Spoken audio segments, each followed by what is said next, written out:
আসসালামু আলাইকুম রহমতুল্লাহি বারাকাতুহু। বাংলাদেশ জামায়াত ইসলামী এবং বাংলাদেশ ইসলামী ছাত্র শিবিরকে নিয়ে উপদেষ্টা মাহফুজুল আলম ওনার একটা স্ট্যাটাস আমি দেখছি গতকালকে টুইটারের মধ্যে। আর উনি স্ট্যাটাসের মধ্যে দেখছি উনি লিখছেন যে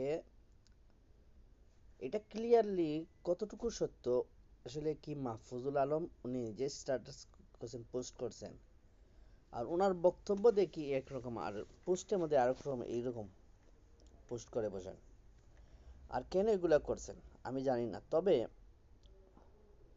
একসময় কারণ যারা মনে করতো মাহফুজুল আলমকে শিবিরের একজন বা জামাত ইসলামীর কোনো একজন সদস্য বা জামাত শিবিরের সাথে জড়িত এবং আন্দোলনের মাস্টার মাইন্ড হিসেবে খ্যাত এই ব্যক্তিকে নিয়ে অনেকে কিন্তু আলোচিত ছিল।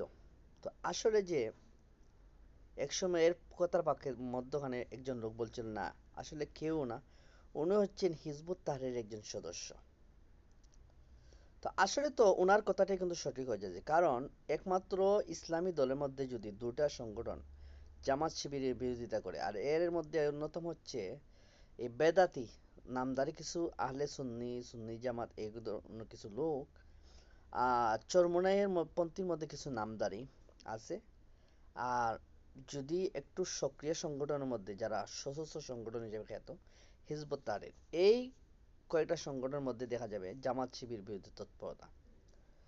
আর ইসলামের বাইরে তো সংগঠন আছে, তাইলে তো এটাই তো প্রমাণিত উনি যদি সত্যি জামাত শিবিরকে নিয়ে এরকম পোস্ট করে থাকেন।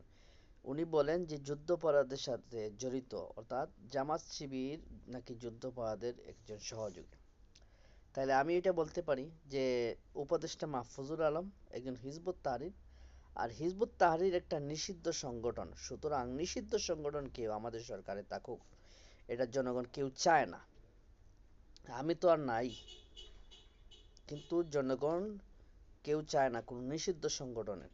কারণ এই হিজবুত তাহরীরের মতো, জেএমবির মতো, আনসার বাংলা টিমের মতো কিছু সদস্যদের কারণে কিন্তু আমাদের বাংলাদেশ ইসলামী সংগঠনগুলোর বদনাম হচ্ছে।